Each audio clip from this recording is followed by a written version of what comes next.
Hello team, welcome to my channel. My name is Janet. Today we are doing 15 minutes workout to focus on toning those arms and toning that core.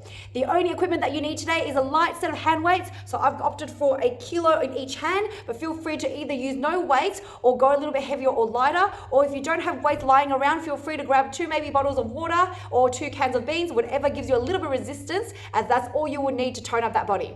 Now each exercise will be 50 seconds long with a 10 seconds rest. Sometimes you do need that 10 seconds just to shake it out because it does create a little bit of burn in the arms and of course the stomach. If you like these types of workouts where it's focusing on certain body areas to tone, please let me know by leaving some comments below, definitely liking this video and subscribing to my channel. Now grab those set of hand weights if you're using them today and let's get started. Alright team, let's grab those weights starting in the standing position. Opening up through the arms lifting and then opening wide to about shoulder height. Tummy muscles pulled in, a slight bend in the knees. Make sure your posture is still nice and tall. Even though we're working on arms, you can still engage your core at this point in time to help with your posture. And you don't want to lock out the knees at this time, or any time really, because it hurts the joints. So breathe out on the lift, inhale as you drop.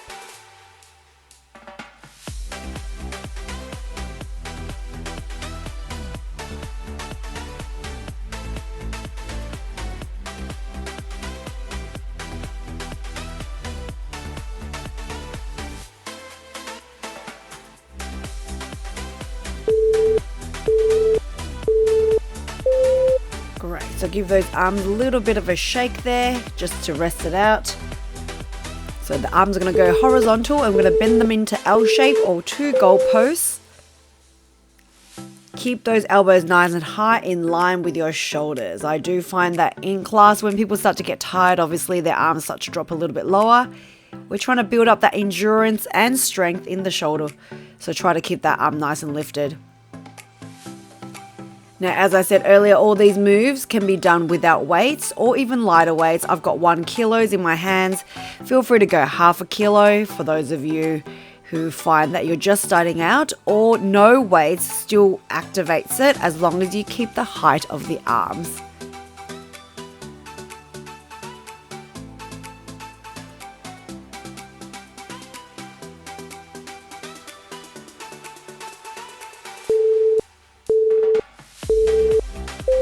Give those arms a nice good shake. Take the legs just a little bit wider for me now.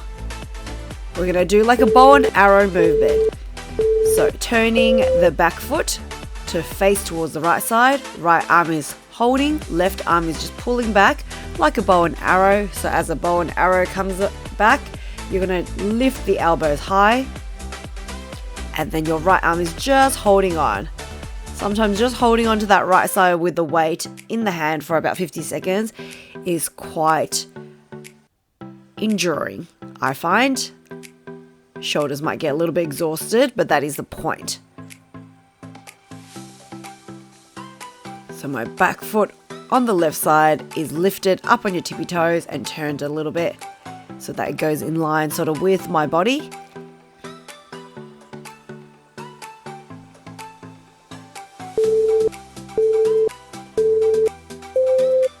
Give that a little bit of shake. Alright, so we're going to do like a big circle, arms coming up in front, lifting up towards the roof, and then go out to the side. Like you're drawing 2 semicircles beside the body. Lift up high, just before you hit the back of the head so you can still see the weights up above in front of you when you lift up. So breathe out on the lift. Inhale as you come down, because we want to start to pull the belly button right into the spine as the arm lifts, so you keep your posture and you don't do a little bit of arch. Sometimes I find that when the arms are going up, people rock the body and push the pelvis forward. In Pilates, we try to keep it nice and controlled in the center. Exhale, lifting up.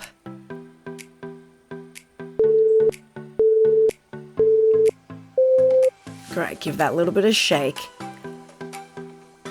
Alright, so that bow and arrow is coming over to the left-hand side. Left arm is lifted, body slightly turned to that side.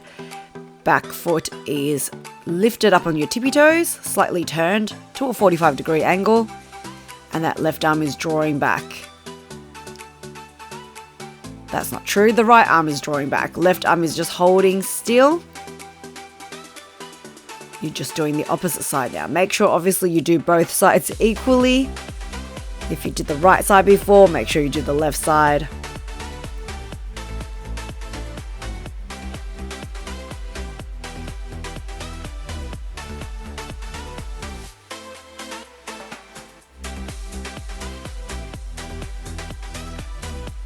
Good, keeping the elbows nice and high, especially if it starts to get a bit uncomfortable. Now you want to keep that tension on.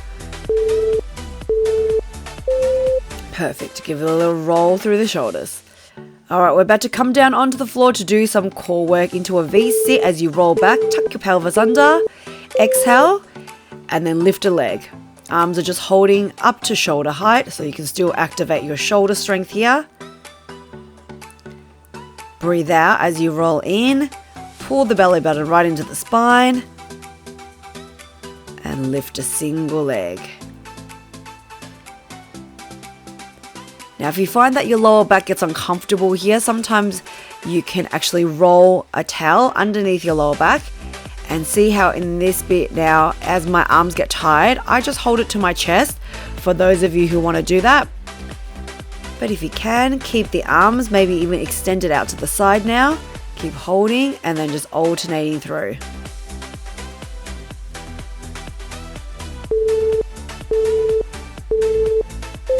Good. Alright, maybe you come in a forward fold if you need to for your lower back. We're going to twist it out, alternate it to each side to work a bit of obliques. So the roll back is, so you're just going to open up the arms wide to the side. Roll down, breathe out, and to the other side. Arms are going in a diagonal motion. Roll, exhale, extend. Inhale, come back up. Roll down, and just make sure you do both sides. Legs can be squeezing together, especially if you find that you've got sort of hip flexor discomfort. Maybe squeeze a pillow or a ball between the knees. Sometimes helps that tension go away. Or just keep your thighs pressing together.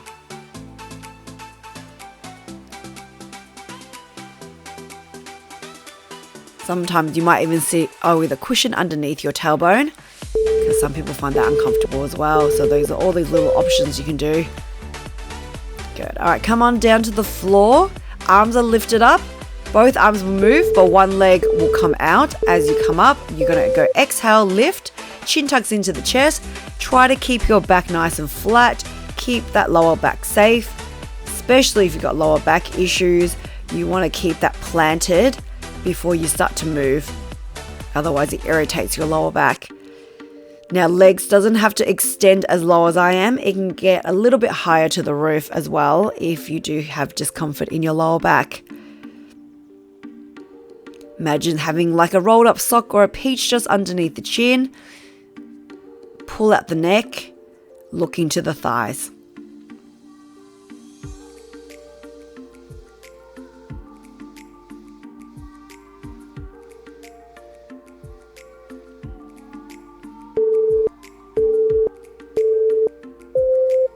Good. All right, have a little bit of moment. All right, we're going to just add a little bit now with the legs. We're going to extend it, now lift it to the roof as we hold our head and shoulders up. So right leg comes out, lift to the roof, drop it back to 45, and then you come back in. So that means you're just holding the crunch for a little bit longer than you probably were before. And that way it just keeps that endurance up and activation of that stomach muscle happening. So I breathe out, I keep breathing out, and then I start to breathe in as I start to release it out. One longer breath as you come up. Keep emptying out your diaphragm. And then release it in, because make sure you do remember to breathe. If you forget the pattern of the breathing, think about with Pilates, when you're doing the exertion, the harder move that activates your muscles the most, that's when you want to breathe out. And then you breathe in on sort of the more relaxing position. Good. All right, perfect. Knees can swish side to side if you need a little bit of release. Otherwise, hold the weights to the chest. We're going to come up into a crunch and then extend the arms. Good. So option here is this. If you find that your neck starts to get sore, don't worry about the weights. Pop the hands behind the head, help it to cushion as you lift up, and then maybe just alternating one arm pushing forward while one hand stays on the back of the head, just to protect the neck. So breathe out as you roll up, breathing out, and then breathe in as the arms start to lower and you start to relax it down. Flatten the stomach, breathe out, pull the belly button in, because when you release the oxygen in the diaphragm, it just works out a bit more efficiently in the core. Good. See, knees swish side to side. That is an option to do to release that lower back. All right, let's do oblique. So your left hand goes behind your head, right arm has the weights, maybe both of them if you can. And we're just going to reach to that opposite leg on the left side. So right arm reaching to the opposite leg. Exhale, come up. Inhale, drop down.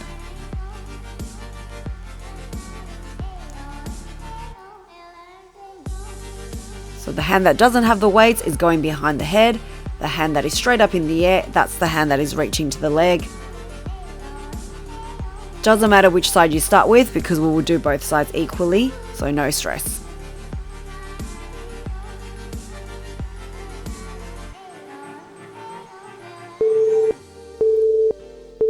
Reach all the way up to the outside of that knee and just give it a little rest now. All right, same thing, we're just doing the other side. So straight into the opposite side, take the weights in the other hand, and then reaching up. Weights to the straight leg. So opposite arm, opposite leg. If you do the same leg, same arm, it won't be crossing over. So you're not working the obliques. It will feel a little bit different. So know that it's always opposite arm and leg because you want to crunch the sides of the waistline.